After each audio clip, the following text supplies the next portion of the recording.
আচ্ছা, সন্ধ্যের টিফিনে যদি এত সুন্দর একটা স্ন্যাক্স পাওয়া যায়, কেমন হয় বলো? তো আজ মাত্র ১ প্যাকেট ম্যাগি দিয়ে কিন্তু আমরা এত সুন্দর লোভনীয় একটা স্ন্যাক্স বানিয়ে নেব। তো তার জন্য নিতে হবে সবার প্রথমে একটা সেদ্ধ আলু, যেটা আমি খুব ভালো করে ঘষে নিচ্ছি। আর নিতে হবে একটা সেদ্ধ ডিম, এটাকেও আমরা খুব ভালো করে ঘষে নেব। তো ডিম আর আলু যখন ঘষে নেওয়া হয়ে যাবে, তখন আমরা দিয়ে দেবো কিছুটা কুচানো পেঁয়াজ, আর দিয়ে দেবো কিছুটা লঙ্কা, আর দিয়ে দেবো ঘষে নেওয়া গাজর।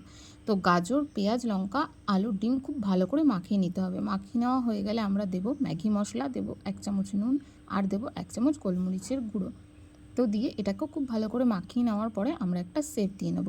তোমরা চাইলে তোমাদের নিজেদের ইচ্ছে মতন শেপ দিতে পারো। তো এভাবে সব কটাকে শেপ দেওয়া হয়ে গেলে আমরা কিন্তু এখানে একটা ডিম ফাটিয়ে নিয়েছি। তো ডিম দিয়ে সবার প্রথমে একটা কোট করে নিতে হবে। তারপর কিন্তু ম্যাগি দিয়ে খুব সুন্দর করে এরকম হাত দিয়ে মাখিয়ে মাখিয়ে একটা কোট করে নিতে হবে। তো তারপর আমরা কিন্তু কড়াইতে দিয়ে দেবো তেল। তেল যখন খুব ভালো হয়ে গরম হয়ে আসবে, তখন আমরা দিয়ে দেবো তৈরি করে রাখা সমস্ত স্ন্যাক্সগুলো। তো দিয়ে খুব অল্প সময়ে না নাড়িয়ে চাড়িয়ে আস্তে করে ভেজে নিতে হবে। খুব একটা বেশি নাড়ালে কিন্তু হবে না। তো এভাবে তুলে নিলেই কিন্তু রেডি হয়ে যাবে আমাদের সন্ধ্যের স্ন্যাক্স। তো গরম গরম বাটিতে সার্ভ করে নিয়ে ঠিক এভাবেই খেয়ে নাও। প্রচণ্ড খেতে টেস্টি, আর বানানোটাও অনেক সহজ। তো কেমন হয়েছে সেটা কিন্তু কমেন্টে তোমরা জানিও।